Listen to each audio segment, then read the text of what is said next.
Indonesia di jurang resesi. Seluruh pengeluaran dalam struktur PDB tumbuh negatif. Konsumsi rumah tangga yang berkontribusi 58% terhadap PDB minus 5,51%. Di triwulan ketiga ini pemerintah harus mendorong daya beli agar tidak kian anjlok dan menyebabkan Indonesia masuk dalam resesi. Berdasarkan data Badan Pusat Statistik BPS, pertumbuhan ekonomi triwulan kedua 2020 minus 5,32% dibandingkan periode yang sama tahun lalu. Adapun pertumbuhan ekonomi triwulan pertama 2020 adalah 2,97%. Ini artinya ekonomi Indonesia semester 1 2020 tumbuh negatif 1,26%. Indonesia menurut data BPS terakhir kali mengalami pertumbuhan negatif pada triwulan pertama 1999 yaitu minus 6,13%. Kontraksi ekonomi ini adalah dampak krisis finansial Asia tahun 1997 hingga 1998. Setelah masa krisis berakhir, pertumbuhan ekonomi Indonesia selalu positif, bahkan bertahan pada kisaran 5% dalam beberapa tahun terakhir.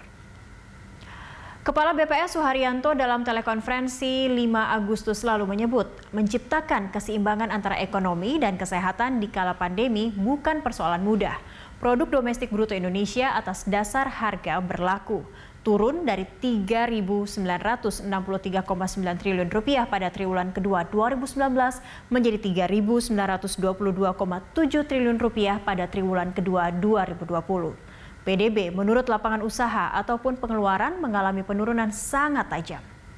Pertumbuhan ekonomi triwulan 2 terkontraksi karena seluruh pengeluaran dalam struktur PDB tumbuh negatif. Konsumsi rumah tangga yang pada triwulan kedua 2020 berperan 57,85% terhadap PDB tumbuh minus 5,51% secara tahunan. Investasi yang berkontribusi 30,61% juga tumbuh negatif 8,61%. Kemudian ekspor negatif 11,66%, impor negatif 16,96%, konsumsi pemerintah negatif 6,9%, dan konsumsi lembaga non-profit yang melayani rumah tangga atau LNPRT negatif 7,76%. Sementara berdasarkan lapangan usaha, 10 dari 17 sektor usaha penopang pertumbuhan ekonomi tumbuh negatif pada triwulan kedua 2020 secara tahunan.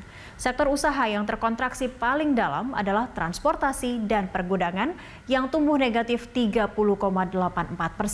Adapun satu-satunya sektor yang tumbuh positif dan tidak mengalami perlambatan adalah informasi dan komunikasi sebesar 10,88%. Kontraksi pertumbuhan di banyak sektor menyebabkan pergeseran struktur PDB, namun struktur PDB tak berubah. 65% pertumbuhan ekonomi masih ditopang industri, pertanian, perdagangan, konstruksi, dan pertambangan. Dan di triwulan kedua ini ada 6 sektor tumbuh positif kendati melambat.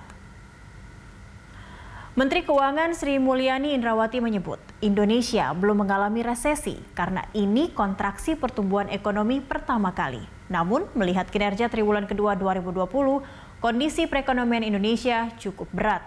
Daya beli masyarakat yang tercermin dalam pertumbuhan konsumsi rumah tangga anjlok. Rektor Unika Atmajaya A. Prasetyantoko menyatakan, penting untuk menumbuhkan daya beli untuk mendorong pertumbuhan ekonomi. Jika konsumsi rumah tangga tidak diperbaiki, kinerja ekonomi akan mandek, bahkan bisa terkontraksi semakin dalam. Nah, pertumbuhan daya beli bisa didorong melalui penyaluran bantuan sosial. Setidaknya, menurut Prasetyantoko, bisa menahan kontraksi ekonomi lebih dalam, serta mencegah angka kemiskinan dan pengangguran melonjak. Alokasi bansos ini harus berkelanjutan, sebab pemulihan ekonomi diperkirakan berlanjut pada 2021. Berdasarkan data BPS, ada 26,42 juta orang miskin di Indonesia pada Maret 2020. Jumlah ini bertambah 1,63 juta orang dari September 2019 atau 1,28 juta orang dari Maret 2019. Resesi terjadi jika pertumbuhan ekonomi secara tahunan negatif atau minus dalam 2 triwulan berturut-turut. Dengan demikian, jika pertumbuhan ekonomi Indonesia pada triwulan ketiga 2020 minus, Indonesia masuk ke jurang resesi. Pemerintah berupaya menggenjot konsumsi masyarakat dalam 2 bulan yang tersisa pada triwulan ketiga 2020, yaitu Agustus dan September. Caranya dengan memperkuat program bantuan sosial untuk mendorong daya beli masyarakat berpenghasilan rendah yang pendapatannya tergerus selama pandemi COVID-19. Realisasi program perlindungan sosial sebanyak Rp85,3 triliun dari total alokasi Rp203,91 triliun.